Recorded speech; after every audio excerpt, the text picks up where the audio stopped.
starting soon.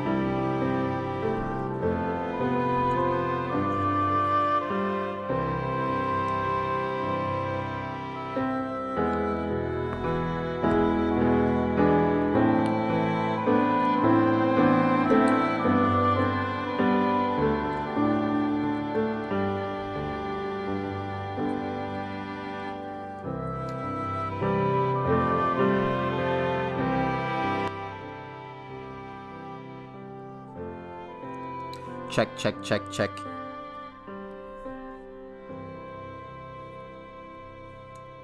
All right. Why don't we do this, guys? So, hello, ladies and gentlemen. My name is Matt. Welcome to the Sin Bin. Why is the title purple? I was going for a red or a blue. I don't know why I came out purple. So, this is the Habs Nation podcast. The podcast on YouTube where I take your guys' questions and we just diverge into a conversation about the Montreal Canadiens. I like the Canadiens. You guys like the Canadiens. Maybe not these days, but we all love the Canadiens. And even if you don't like the Canadiens, like Eddie, I never knew. Are you a Sabres fan? I mean, what is that? You can still stick around. We can talk about other things, but I really wanted to talk about the Canadiens. Also, guys, I'm one of those weirdos. Yes, I am one of those weirdos. The minute October is over, the minute Halloween ends, I'm playing Christmas music. I am just such a huge Christmassy guy. I love Christmas music, so sorry for those who had to endure through that. One thing. It's been a pretty eventful week. It really has. I got a whole lot of new subscribers. I mean, Mike Bathcock is just the gift that keeps on giving. I love Mike Bathcock. I also had my first Twitter block. Thank you, Jack Todd. You are such a lovable human being, Jack. I love you, Jack. More about that tomorrow on tomorrow's show. But also, yesterday's game, it kind of made me a little depressed. Not only because of the horrible outcome of the Canadiens. Not only because of the horrible outcome. In case you guys didn't know, it's Hockey Fight Cancer Month. This is the cancer month in the NHL. And I don't know if I have any French viewers. I don't know. What is it? If you were listening to the game on TVA, the reporters said a really disturbing fact. And that fact is, in Quebec, 1 in 2 people will get diagnosed with cancer. 1 in 2 people. I mean, that is incredible. That is truly incredible, and not in a good way. It's horrifying. Now, there's a lot of cancers out there that they're curable. They're preventable. For example, colon cancer. It's the most preventable cancer out there. As a matter of fact, my mother had it, and we have a huge family history of colon cancer. I go to get my colon checked on a regular basis. But what I'm getting is that while some may be preventable, there are others that aren't very preventable. And I guess the message that I'm getting out here is that if there's anyone out there who is suffering from this horrible disease, and if someone tells you, whether it be a doctor, whether it be something you looked up on the internet, that there is no cure, there is no hope, let me just tell you one thing, guys. There is never no hope. They teach us in school, or in the field I'm in at least, they say even if there's no cure out there, even if it's not preventable, they can always be the first. They can be the first one to beat it.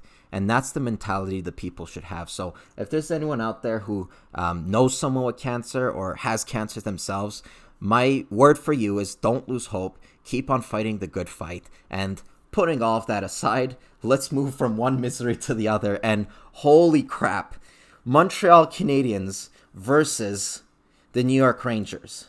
I mean, that game was almost as bad as my douchey haircut right now.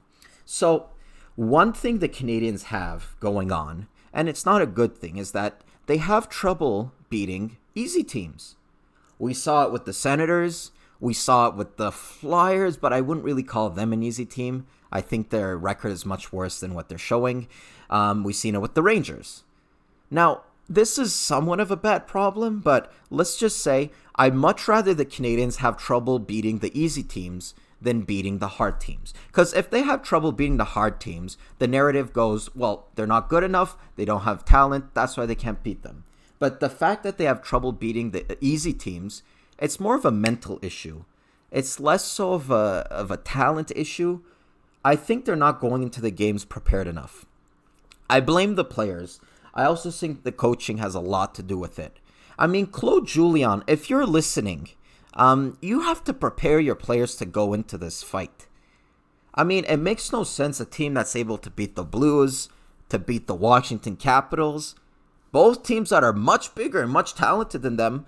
Why can't we beat the Rangers? So the game commences. The Canadiens, they get off to a great start. A 4-0 lead. Oof, Maron. What a great lead. And to make it much better, Max Domi scores. He gets off his schneid. Arturi Lehkonen scores. He gets off his schneid. Now Montreal Canadiens fans think he's going to score 25 goals. Good for them. He gets off his schneid. Then, oh my God, what happens? It goes from 4-0 to 4-1 to 4-2 to 4-3. And then I think the Canadiens scored a goal. But then the Rangers come back and win it 6-5. It showed that the Canadiens, that game at least, did not have great coaching, did not have great defense. Their offense was good. I mean, they scored 5 goals. That should be an easy win in any scenario. But then again, their goaltending wasn't really good either. It wasn't a really good game to play. I would have much rather, as a fan, say the Rangers score 6 goals. It's 6-0 for the Rangers. And then the Canadiens come back and then they make it a 6-5 game. That's much more digestible for me as a fan. But knowing that they gave up a 4-0 lead, yucky. It just makes me cringe. It makes me in pain.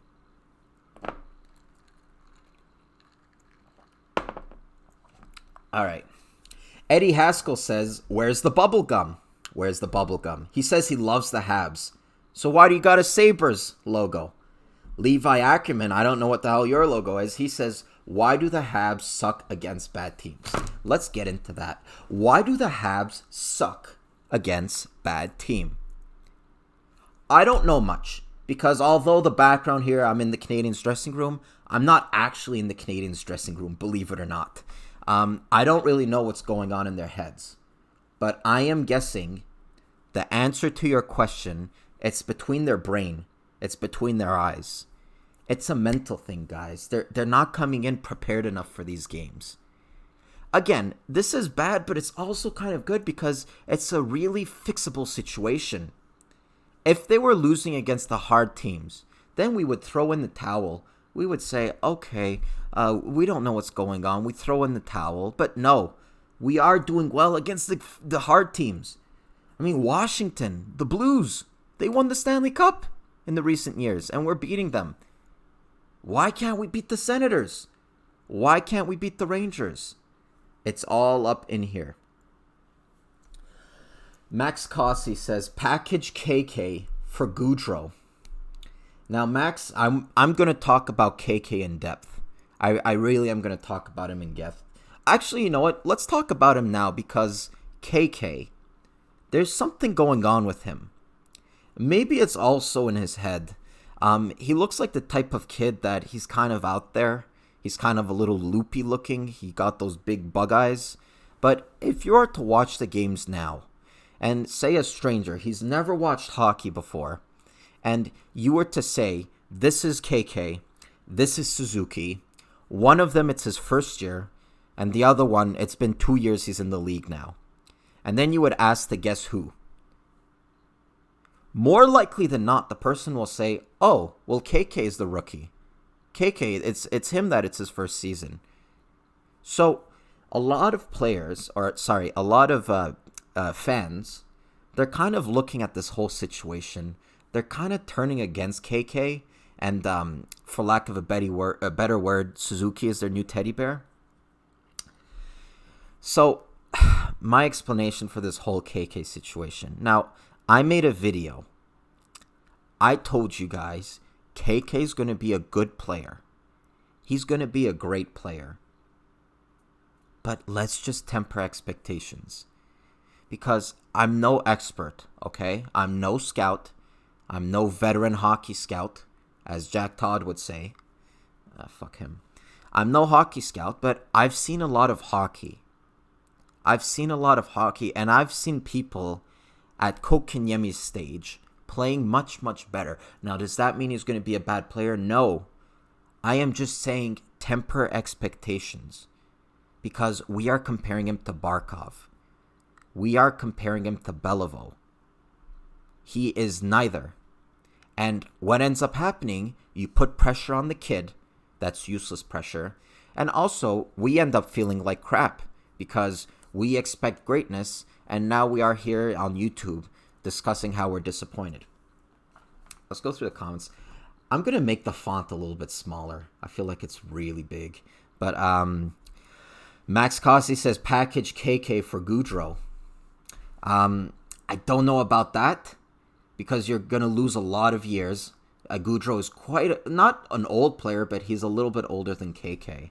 Eddie Van Haskell says, Electric Bugaloo versus the Canadian. Did you ever hear who won? I don't know if they did it yet. I think it's coming up. I better clear that up, but I think it's coming up. At the most recent video I put, there was kind of an announcement at the end where they wrote the date. But I got to check that out. I'm pretty sure they didn't play yet. I'm pretty sure they didn't fight yet. Max Cossi said, really not impressed. He's soft. We have Danault, Domi, Suzuki at center that have something to give. Now, I think it's a little bit too early to give up on him completely. But that being said, guys, this is what I was saying. A lot of people dislike that video. It's the most disliked video in Sinbin history. But I couldn't help but speak the truth, guys. I just couldn't. And I will tell you, it's not too late.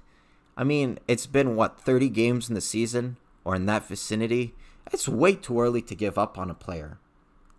But let me just say, even when he comes around and plays at his 100% best, he's never going to be a Barkov.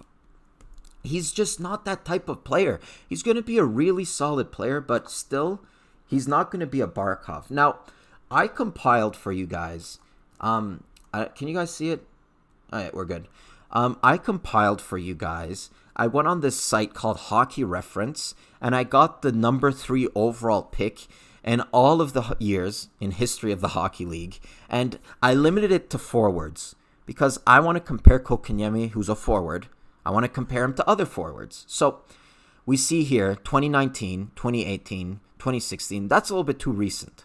So let's just skip to 2015. 2015, the Coyotes, with their 3rd overall pick, they get Dylan Strome.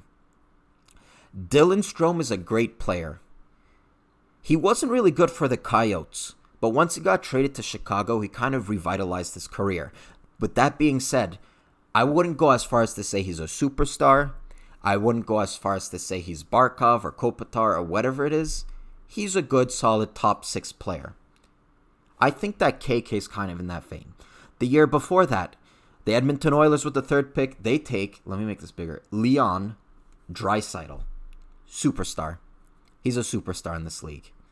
The 3rd pick, Jonathan Drouin. Jonathan Drouin, he's a perennial 55, 60, 65 point player. I don't think he's ever scored above 55 points, so there you go.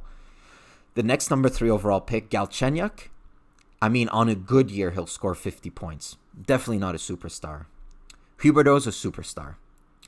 Duchesne, he's kind of in that middle category where he can score about 60 to 70 points. I wouldn't call him a superstar. Kyle Turris, another center, drafted 3rd overall. I wouldn't call him a superstar. Taves, this is an interesting one because he is in the top 100 NHL players, but I think that's more so about leadership and less so about his on-ice play. Then we get to Horton, got his career ended short due to injuries, and Svitov in 2001. Okay, I'm going to end there. So what was my goal in showing that? What was my goal in showing all of that? A lot of people in Montreal, they assume 3rd overall pick, he's a superstar. I mean, top 3, chosen top 3, that means he's going to be great. No, not necessarily. We saw it over and over again. There is a chance, mind you. There is a really good chance. But it's not a guarantee. Is Nathan Horton a superstar? No. Is Svitov a superstar? No. Is Kyle Turris a superstar? No. And mind you, those are just the forwards. Once I put defensemen, then you see the likings of Eric Goodbranson, Zach Bogosian. Those guys, they're nowhere near superstars. So when I put that video out there, it was to temper expectations. There was a play, I think it was in the second period. This is when the Rangers were coming back, and they were scoring goals, and they were closing the gap of the Canadiens' lead. Weber throws the puck out on front. He puts it on a tee for Kotkaniemi, who must have been a meter or two from the goalie. He's very close, right there in the slot. And he misses it. Now, a Kotkaniemi that's full of confidence and that's on top of his game, most likely he doesn't miss that. So don't take that play and say this is who he is. No. He's really low on confidence. The Kotkaniemi we're seeing now, it's probably the worst Kotkaniemi we're ever going to see. But, guys, this is what I've been saying since the day we drafted him. We drafted on position, whether you guys like it or not. There were better players out there. In my opinion, Taychuk was a better player. In my opinion, Zadina was a better player. Why didn't we pick them? They weren't centermen. The Canadiens went off the board to get a centerman. I think that was kind of a stupid move because if you look at the Canadiens' depth right now, whether it be Suzuki, whether it be Paling, we have a lot of depth at center. I think they could have used help on the wings. I think they could have used help on defense. Yeah, I'll say it. They could have used help on defense. Isn't Quinn Hughes from that draft? I'm pretty sure Quinn Hughes was from that draft. I would have taken him before Kotkaniemi. What do you guys think? What do you attribute this, I got the French word, sorry. What do you attribute this dry spell to when it comes to Kotkaniemi? Let's see the comments. Now, Joe Lavaltry, thanks for joining us, Joe, says, you're right. It's way too early. Stu Johnson says, hopefully he becomes a good second C. Joe Lavaltry says mental fatigue. And I'm sounding like a broken record, but another thing I said in my video, I said that on an elite superstar Stanley winning cup team, he's going to be a second line centerman. A really, really, really, really good second line centerman, but a second line centerman nonetheless. That's not necessarily a bad thing. I made the comparison to Sean Couturier. Sean Couturier right now, he's the second centerman of the Flyers. At least he was. Claude Giroux, they moved him to the wing recently. Claude Giroux used to be their number one, and Couturier was their number two. Couturier is an amazing player. One of my favorites. I don't know if I would call him a superstar. He's like maybe right on the verge of being a superstar. But if you were to ask any team, including the Canadiens, they would take Sean Couturier on their team any day of the week. Any day of the week, they take Sean Couturier. I said if we get that out of Kotkaniemi, we're lucky. We're lucky. That's what I said. Joe Lavaltry says it's mental fatigue. It might be mental fatigue, but that goes back to another point that us hockey fans has discussed ad nauseum. Why play him right off?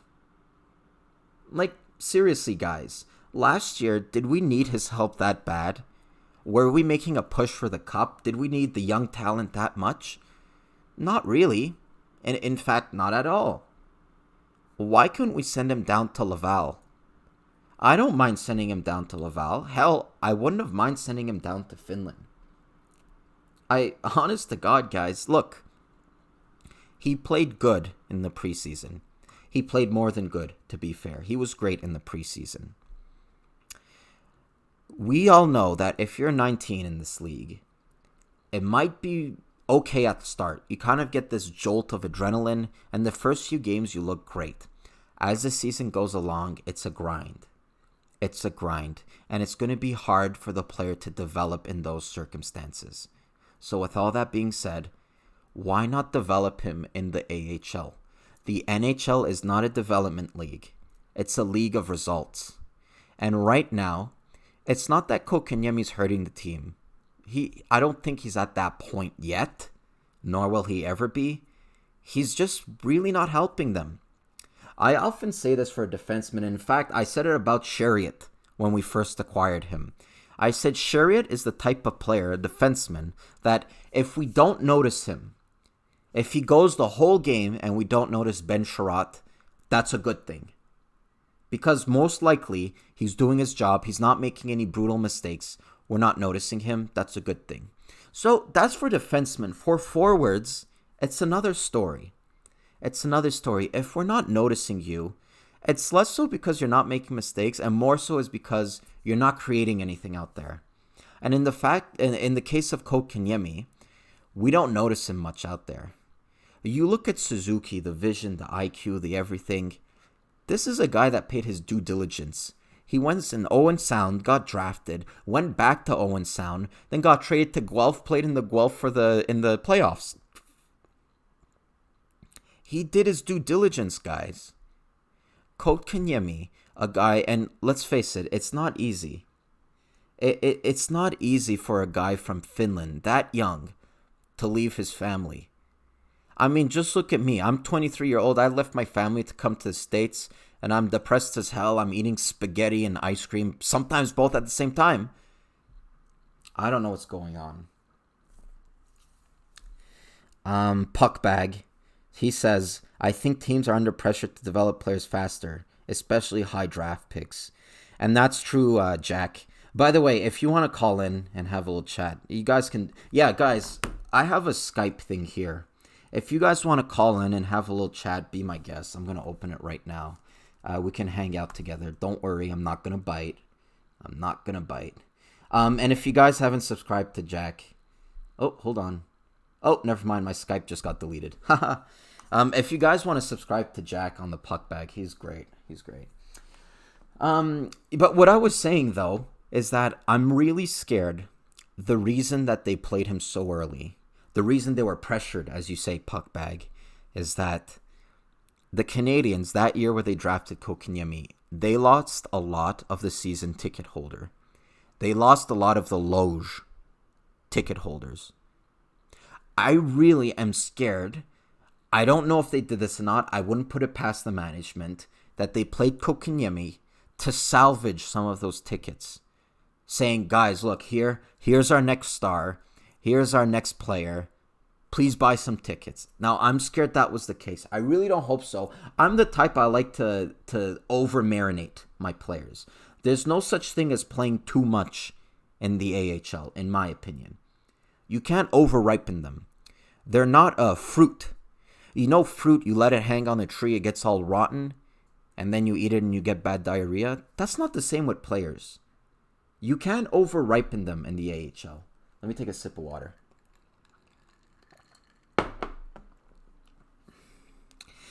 Josh Parsons, he says, he does need AHL time. If he starts to produce in Laval, he will regain his confidence and bounce back before the year. He is so... What is going on out there? He is so young and will be an impact player very soon. Oh, man, good point, Josh. Good point, Josh. You know what? Can you guys name a player in recent memory who was struggling on the Canadiens, who wasn't doing well, who they sent down to Laval for a short stint? It wasn't even long. It wasn't a season. It was probably a week or two. He came back a new player. Can you guys name him? Because I can. Victor Mete. Victor Mete was in the same category as Kotkaniemi. The only difference is their draft. He wasn't drafted as high. Expectations weren't as high. Which kind of goes back to what I was saying. Guys, let's not compare him to whoever. Let's stop putting pressure on him. But anyway. So, he's not playing his best. He's not playing horrible. He's not playing his best. We send him down with Joel Bouchard. Joel Bouchard, I have confidence in this guy. Let me take my Budweiser red light here. A little bit of decoration. I have confidence in this guy. I think he's going to do well. What was I talking about? Fuck. Oh, yeah. All right. Mete, we sent him down, and he played with Joel Bouchard, and he came up, and he was great. He was great. Why can't we do the same with Kotkaniemi? It's going to take a lot of pride to swallow The guy we drafted so high, our savior, he played the whole season. It's going to take a lot of pride to swallow to send him back down immediately. But it's kind of a band-aid you'd have to rip off. I am totally willing to send him down. As a matter of fact, I think the management were thinking of sending him down before this flood of injuries came. They lost Drouin. Puckbag says, do you want Jesse Puljujarvi? Good question. Now, I know you made a video about him. I didn't get around to it yet. I don't know. I'm dying to hear your thoughts about him. I got to check out your video. But when it comes to Jesse Puljujarvi, say if Kotkaniemi, he was lights out right now, and he's doing great, and he's our number 2 center behind Philip Deneau, and he's lights out, then I would say, yeah, let's take a waiver on Puljujarvi. But in my opinion, there's only so many spots on the team for a struggling young player who coincidentally comes from Finland. Right now, our plate, it's full with Kotkaniemi. Our plate is full with Kotkaniemi. I don't know if they're going to go ahead and take someone else and bring him over. I don't know. It would be a lot to handle for a coaching staff. And also, I don't know if we'd have to acquire him through trade or if we can just sign him, if you can clarify that. If it were through trade, I don't want to give up too much for him. I don't think he's, Mario Gretzky here. Mario Lemieux. I don't want to give up the world for him. I wouldn't even give up a second-round pick for him. Maybe a second-round pick, but definitely not a first. So it depends for the price, too. It depends for the price. But in terms for Kotkaniemi, he comes in, all of the expectations are on him. All of the eyes are on him. Let's, as a fan base, bring it down a notch. Bring it down a notch, okay? He's not garbage yet. He's not finished yet. Okay, but we do have to bring our expectations down a little. I mean, I don't know about other people, but in my circle, we did the same error with Galchenyuk. I remember I was speaking with my uncle and my cousin. We were sitting outside, and there was food on the table. There was snacks such as watermelon and cheese and whatnot. And then, that was in the time that Galchenyuk just got drafted. And they were there saying, this guy, he's our centerman of the future. He's a superstar. He's going to be great on 2 sides of the ice. And guess what? He's not great on the 2 sides of the ice. He's not a superstar. He's not even a centerman. And I said at that time, I said, guys, listen, if we get a Jason Spezza out of him, if he becomes a Jason Spezza, then we're extremely lucky. But let's bring our expectations to a Jason Spezza level instead of at a Tyler Seguin level or a Stamkos, who in that time was like the best player behind Crosby. In terms of Kotkaniemi, let's bring our expectations to a Sean Couturier, who's a great player, great two-way player, maybe second-line player, maybe first-line player, but he's a great player, borderline superstar. Let's bring our expectations to a Couturier level and less so at a Barkov level. That is the funniest comparison for me because I said it. A player can be great. He can go on to score many goals in this league, to win many cups. He can get inducted into the Hockey Hall of Fame. And even after all of that, he still won't be Barkov. Barkov is one of those few talents in this league that not many players are like. Not many players are like. Johnny B says, think we got more to worry about than KK right now, like how our D played last night and blew that game. Yeah, good point, good point. Looks like Johnny B's fed up about hearing of Kotkaniemi. And that's a good point. Our D wasn't great.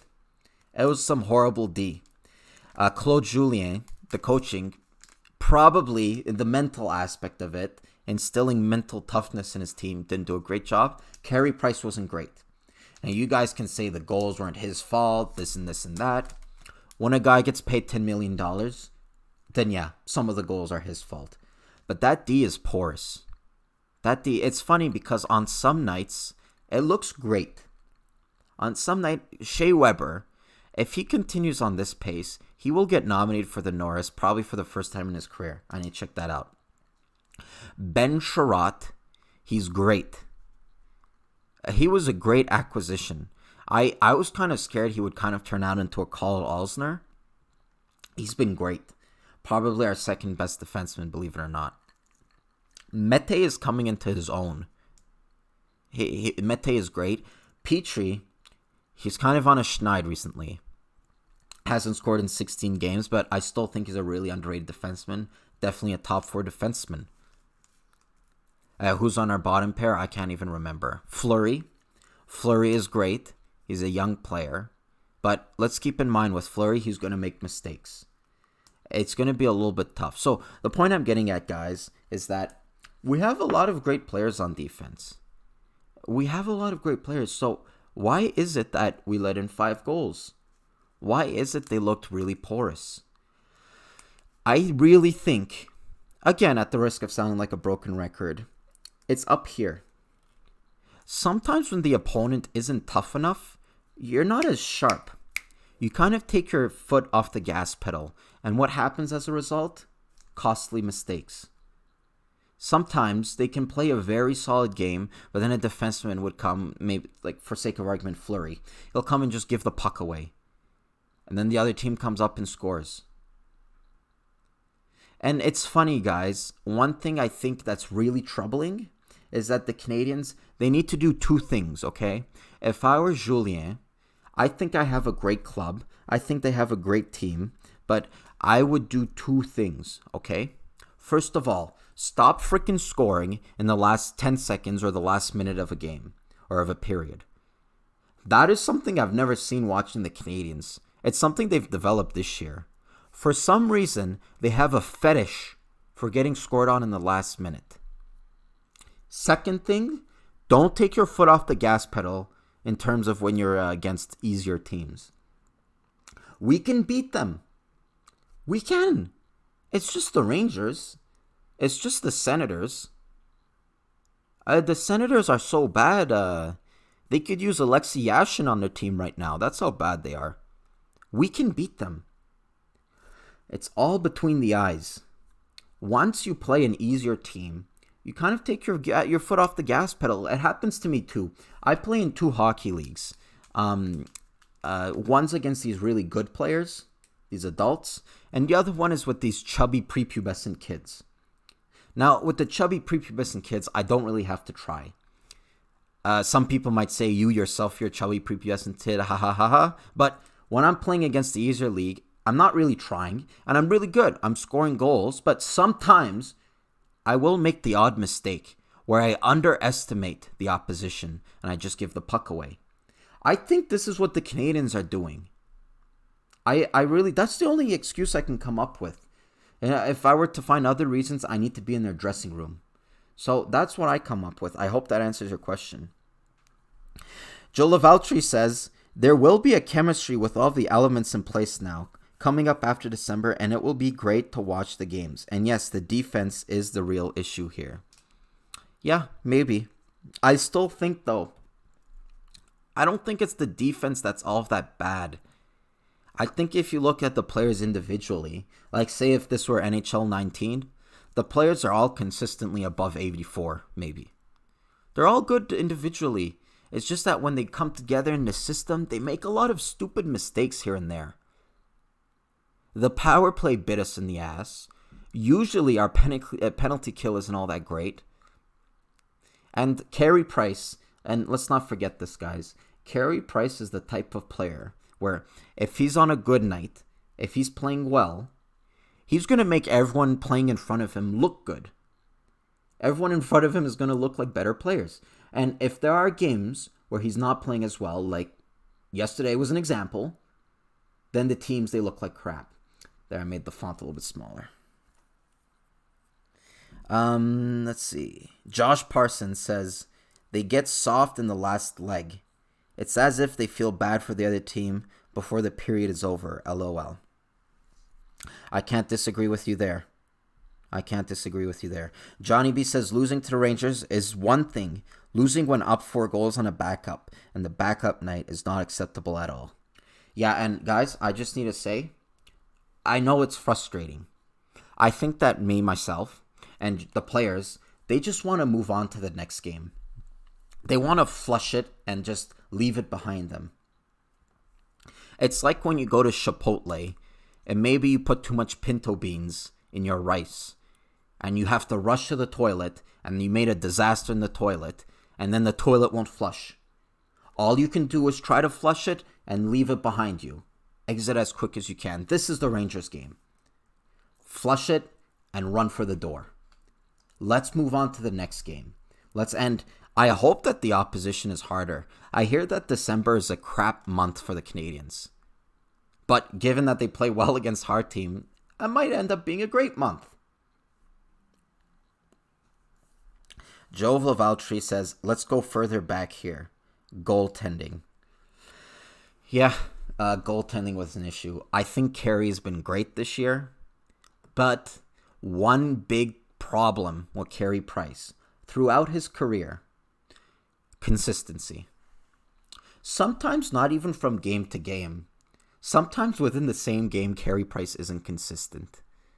He'll look great, and then over time, he gets shot on, it squeaks in under his arm, a bad goal. I can't really blame him for it, because he saved 5 goals only to give up one bad one, but consistency is a problem with Carey Price. It always has been. Consistency, shootout, and combativity are the 3 main problems with Carey Price. Other than that, he's a fabulous goalie. Great goalie in the league when it comes to his technique, when it comes to his position, how positionally sound he is in front of the net. Best in the league. But every player has their weak points, and for Carey Price, it's his combativity, his consistency, and his shootouts. Those are his 3 main points. How many times on a shootout do I see the player go backhand and score between Price's legs? It happens often. It's always been a weakness of his. That's less of an issue for me because it's more akin of a centerman not being able to take faceoffs. That's what I view it as. But for the 2 others, consistency and combativity, that's a problem. Now, why is it a problem? I don't think in this league you're going to win or go very far if you have players making $10 million. Like, imagine the Leafs. They have, 3 players making that much? I don't even think it's good if you have 1 player making that much. So, the Canadiens have 1. It's Carey Price. We can't do anything about it. It's done. The contract, it's on paper. Let's see what we have to do moving forward from now. The reason why I think it's especially bad in Carey Price's position, and it's exceptionally stupid that a goalie gets paid $10 million, I'm looking at you, Sergei Bobrovsky, is that how many games do a goalie play? How many games do they play? Max 70? Most likely 60? And throughout the years, the league, then management, they're cracking down that goalies are getting fatigued near the end of the year. So sometimes they play less than 60 games. That's 20 games that the goalie isn't playing. Why pay $10 million, something a really good player would make, for someone who every year, without exception, will miss 20 games? Right off the bat, it's a bad thing to do. It's a stupid thing to do. I don't know why teams do it. You shouldn't pay goalies that much. They just shouldn't. And if the goalies complain that they want to make money, well, it's too bad. You shouldn't have become a goalie. I don't know why we're paying $10 million for someone who's missing 20 games. And also take into consideration the other 60 games, it's not like they're going to be lights out. They're going to have duds here and there. In case of Carey Price, last night was a dud. Maybe a few duds sprinkled everywhere. Ends up being 1 dud a week. You end up paying $10 million for a goalie who's going to play good in 40 games. Does this make sense, or am I talking the air here? That's just always something I realized. Then when Carey Price was signed to that contract, everyone was happy. Tony Marinaro was like, oh, you have to pay your good players. You have to pay your good players. Oh, I love food. Yeah, but you have to pay your good players, but you have to think about it. Take into consideration what I'm talking about. Think about it. He gets paid $2.5 million less than Connor McDavid. That's nothing. That's a fart. $2.5 million, and McDavid, he's going to play 82 games a season, barring injury, and he's going to take maybe max 10 nights off. That's money well spent. Leon Draisaitl makes $8 million. And same thing, he's going to play 82 games, maybe take 10 nights off here and there. Money well spent. I don't know why management and Bergevin, for all of the good moves he's made, and I think that when it's all said and done in Montreal, he's going to go down as one of their better GMs and having done more good moves, really good moves than bad moves. But I do think the Carey Price signature is a bad move. Watch out, Seattle. Watch out. Seattle is coming, if not next year, then the year after. Do you guys know where Carey Price's wife is from? Seattle. Do you know who's a player coming in the pipeline who's supposed to be a really good player? Caden Primo. Do you know who might not be protected by the Canadiens? Carey Price. They're 2 and 2 together. I don't know, guys. I'm just spitballing after all there. Joe Lavaltri says, trade number 31, just asking. Johnny B says, I thought they would have flushed it after the Devils or the Sens game. Yeah, I don't know what's going on. I hope they have some, I'll give them some slack.